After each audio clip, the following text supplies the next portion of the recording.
من الشيطان الرجيم. أعوذ بالله من الشيطان الرجيم. بسم الله الرحمن الرحيم. بسم الله الرحمن الرحيم. آج کا نماز کا ہمارا سبق نمبر 2 ہے. سبق نمبر 2 جس میں ہم نے سورۃ فاتحہ اور اس کا ترجمہ پڑھنا ہے. اچھا، سورۃ الفاتحہ. فاتحہ کا مطلب ہوتا ہے کھولنے والی. کیا معنی ہے؟ یعنی اب جب قرآن ایسے کھولتے ہیں تو سب سے پہلے کون سی سورت آتی ہے؟ سورۃ الفاتحہ. یعنی قرآن کو کھولنے والی ہے.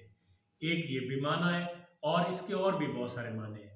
یعنی اس سورت کے نام بھی بہت سارے ہیں. اس کو سورۃ الحمد بھی کہتے ہیں. سورۃ الفاتحہ اور سورۃ الحمد. ٹھیک ہے. سورۃ وافیہ، سورۃ شافیہ اور بہت سارے نام ہیں. بہرحال ہم نے اتنا پڑھنا ہے کہ اس کو جو مشہور ہے وہ سورۃ الحمد بھی کہتے ہیں اور سورۃ الفاتحہ. قرآن میں اس کا ایک اور نام بھی ہے، سبع مثانی. وہ قرآن میں اور جگہ پہ آیا ہے وَلَقَدْ آتَيْنَا سَبْعًا مِّنَ الْمَثَانِي وَالْقُرْآنَ الْعَظِيمِ. یہ جو سبع مثانی اس کا نام ہے نا، یہ قرآن نے اور نام اس کو دیا ہے. یعنی سبع مثانی. سبع مثانی مطلب 7 آیتیں جو بار بار پڑھی جاتی ہیں. 7 آیتیں. ٹھیک ہے. یہ ابھی آیتیں ہم دیکھیں گے کہ کتنی آیتیں. 7 آیتیں بنتی ہیں. ٹھیک ہے. تو یہ آپ نے ہر نماز میں ہر رکعت میں پڑھنا ہوتا ہے. ٹھیک ہے. سورۃ الفاتحہ. اور اگر امام کے پیچھے آپ نماز پڑھ رہے ہوتے ہیں تو پھر سورۃ الفاتحہ نہیں پڑھتے. سورۃ الفاتحہ نہیں پڑھتے امام کے پیچھے. اگر اکیلے نماز پڑھ رہے ہیں تو پھر سورۃ فاتحہ آپ نے پڑھنی ہوتی ہے. اب ایک ایک لفظ کا ہم ترجمہ کریں گے تاکہ آپ کو سبق سمجھنے میں آسانی ہو. الحمد،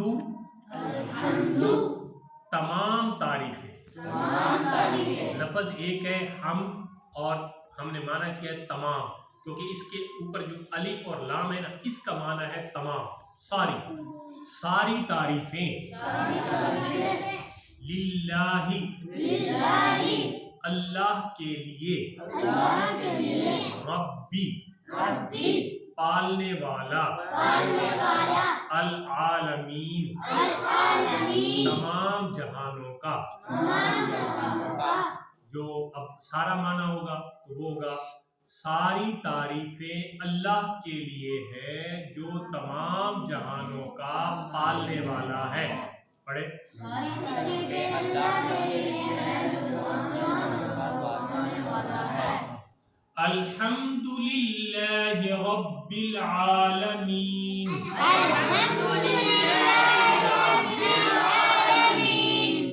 آگے دوسری ہے الرحمن الرحیم.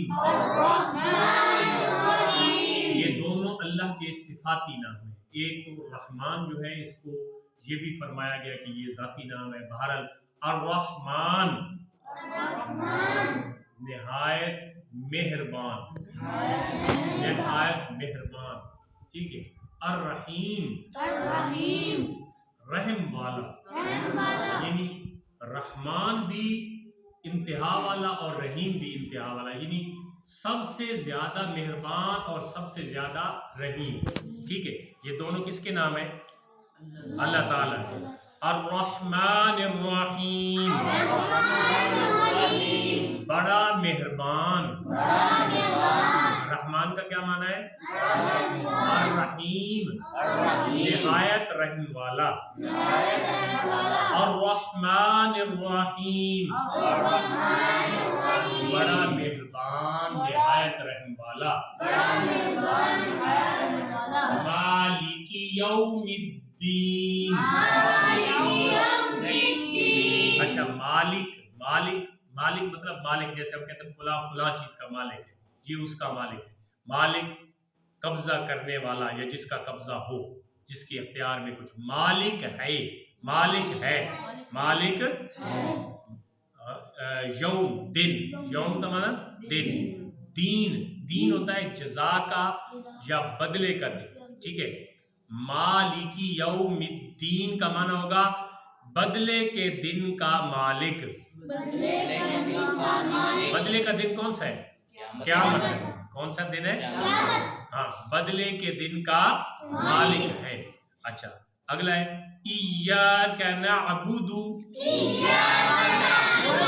اچھا بعض اوقات بندے پڑھتے ہیں ایا نا یا پہ چونکہ شد ہے ایاک نعبد نا وہ دو نہیں نعبد و ایاک نستعین ایاک نعبد